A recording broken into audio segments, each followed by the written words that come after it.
قصور کیا ہے؟ کتاب و سنت کے ماننے والوں کی غلطی کیا ہے؟ اہل حدیث کی غلطی کیا ہے؟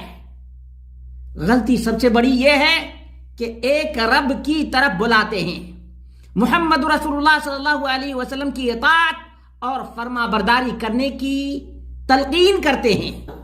آج ہم اللہ رب العالمین کی طرف بلا رہے ہیں تو ہم سے نفرت کیا جا رہا ہے۔ آج کے زمانے میں دیکھا جائے تو نفرت کے 4 چنڈال چوکڑی ہیں۔ نمبر 1، منور حسین اپنے آپ کو اشرفی کہتا ہے۔ دوسرا ہے فاروق رضوی، یہ بھی بڑا چنڈال ہے، یہ بھی بڑا چنڈال ہے۔ اور تیسرا ہے امین القادری، اور چوتھا تو آپ جانتے ہی ہیں، نقشبندی جو جوکر بنا پھرتا ہے۔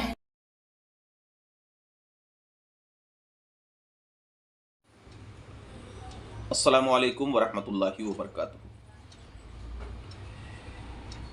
نحمدہ ونصلی ونسلم علی رسولہ الکریم، اما بعد۔ حضرات گرامی، ایک ویڈیو جو طاہر سنابلی کی ہے ابھی میرے پاس سے گزری، میری نظروں سے، میں نے اس کو دیکھا۔ دیکھنے کے بعد ہنسی بھی آئی اور اس کی علمی لیاقت کا پتہ بھی چلا۔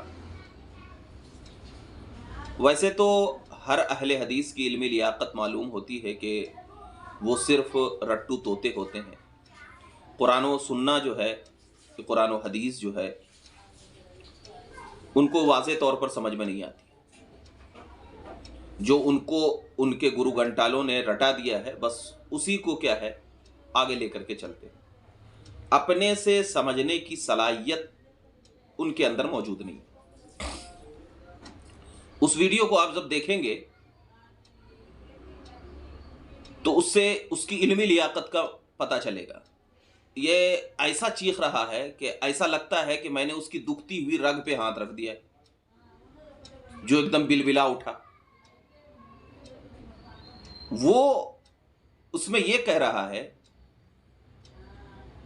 کہ منور اشرفی ہو یا امین القادری ہو یا فاروق خان رضوی ہو یا احمد نقشبندی وغیرہ ہو، وہ غلط باتیں بیان کرتے ہیں، اور میرے بارے میں تو کہا ہے کہ وہ قرآن اور حدیث میں مانوی تحریف کرتا ہے۔ اس کو یہ نہیں معلوم ہے کہ مانوی تحریف کہتے کس کو۔ سب سے پہلی چیز یہ ہے کہ ہمیں کوئی شوق نہیں ہے اہل حدیث کے خلاف بولنے کا۔ ہم وہی بات لوگوں تک پہنچاتے ہیں جو قرآن اور حدیث میں بیان کیا گیا۔ قرآن پاک میں اللہ نے فرمایا وَاعْتَصِمُوا بِحَبْلِ اللَّهِ جَمِيعًا وَلَا تَفَرَّقُوا، اللہ کی رسی کو مضبوطی سے تھام لو اور فرقہ پرستی نہ کرو، آپس میں بانٹو مت۔ تو ہم تو خود کہتے ہیں کہ تم مسلمان ہو جاؤ، اپنے ارتداد سے پھر جاؤ، اپنے ارتداد سے واپس آ جاؤ۔ جو صحابہ اور تابعین تبع تابعین نے جو عقیدہ رکھا ہے، اس عقیدے پہ آ جاؤ۔ بالکل آپ خود پھرے ہوئے ہیں نبی کے راستے سے، آپ خود پھرے ہوئے ہیں صحابہ و تابعین کے راستے سے۔ ہم نے کیا کہا؟ ہم نے تو حدیث ہی بیان کی نا۔ حدیث میں تو صاف طور پر کہا گیا ہے وَلَا تُعَاقِلُوهُمْ وَلَا تُجَالِسُوهُمْ الی آخری حدیث، کہ ان کے ساتھ نہ کھاؤ، ان کے ساتھ نہ بیٹھو، ان کی نماز جنازہ نہ پڑھو، ان کو سلام نہ کرو۔ یہ کس کے بارے میں کہا گیا ہے؟ اس ویڈیو کو دیکھیں گے تو ایک بھی دلیل نہیں ہے، صرف ذات پر حملہ ہے۔ میں یہ نہیں کہتا ہماری ذات پہ آپ لاکھ حملہ کرو، نبی کے ناموس کے لیے ایک ذات کیا 10 ذات قربان۔ اور ایموشنل گفتگو نہ کرو، کیونکہ ہم جو مسلمان ہوئے نا، وہ اللہ اور رسول کی باتوں کو مان کر مسلمان ہوئے، کسی ملک کی وجہ سے ہم مسلمان نہیں ہوئے۔ ہم ہندوستان میں ہو، پاکستان ہو، سعودی ہو یا کہیں بھی ہو، وہاں میں رہنے کی وجہ سے مسلمان نہیں ہیں۔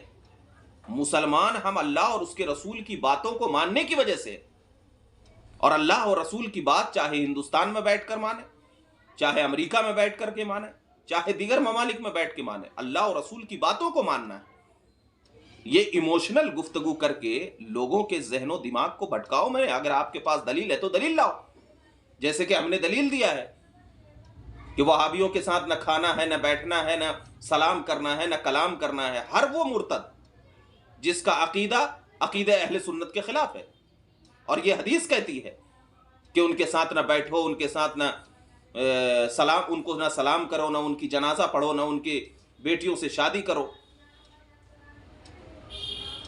یہ حدیث ہے. تو حدیث کو مس یوز کر کے، مس گائیڈ کر کے لوگوں کے ذہن و دماغ کو نہ بدلیں.